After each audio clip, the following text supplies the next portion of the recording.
Hey guys, today we'll go over how to create this snazzy looking neon sign. Before starting, make sure to download the free Logo Tracer add-on from the link in the description. Next, go to Edit, Preferences, Install, select the downloaded zip file, click Install, enable the checkbox, and close the user preferences. Delete the default cube by pressing X. Switch the window to Image Editor. Create a new image, give it a funky name and click OK. Replace view with paint. Press N to bring up the toolbar. Change the radius to 20. Draw some cool shapes, but make sure to leave them some personal space. Switch back to the 3D viewport. Press N to bring up the toolbar. Select Logo Tracer. From the image dropdown, select our masterpiece. Smash that preview button.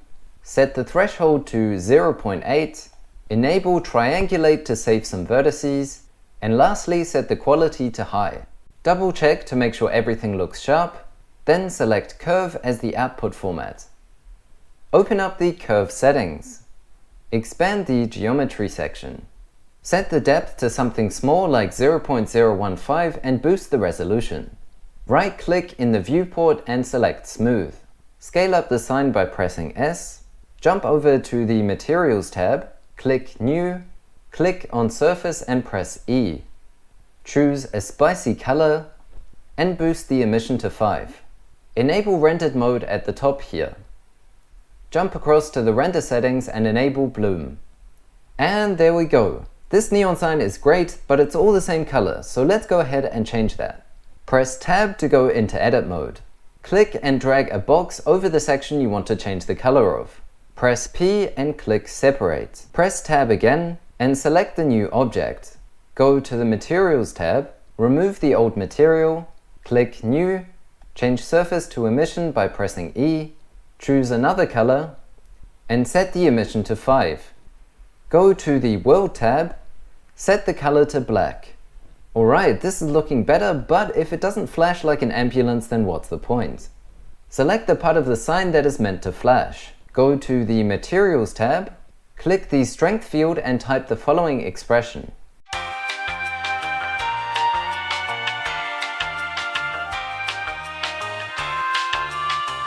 Finally, press spacebar, and there we go, we have a functioning neon sign. So you're probably looking at the thumbnail of this video and wondering, why does it look better than the results that I'm getting? That's where the sponsor of this video, PostEffects, comes in. PostEffects is a new Blender add-on that enhances and extends the existing compositor with more than 40 new functions and features. It includes filters, effects, image adjustments, procedural textures, and much more. Link is in the description. So let's use PostEffects to add some final polish to our render. First, make sure PostEffects is installed. Next, go to the render settings and turn off bloom. Change the window to the compositor. Press Ctrl A. Select bloom. Click render so that we can actually see something. Close the render results. Press Ctrl A again. Add a preview. Set the threshold to 1. Set the spread to 1.25. And set the strength to 1.1. Now let's add a lens effect. Select the bloom node. Press Ctrl A. Select lens. Set the noise to 2. Set the fringing to 3, smudge gain to 1.5, grit ratio to 0.25, and boost the vignette to 1. Change the window back to the 3D viewport. Under View, Viewpoint, select Top. Next, select View, Align View, and choose Align Active Camera to View. Select the camera, press G, Y, and move the mouse upwards.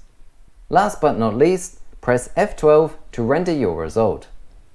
And there we have it, the final result of this tutorial. Hope you guys enjoyed it. If you did, let me know down below. Otherwise, all the links as mentioned are in the description as well. Have a great week and I'll see you in the next one.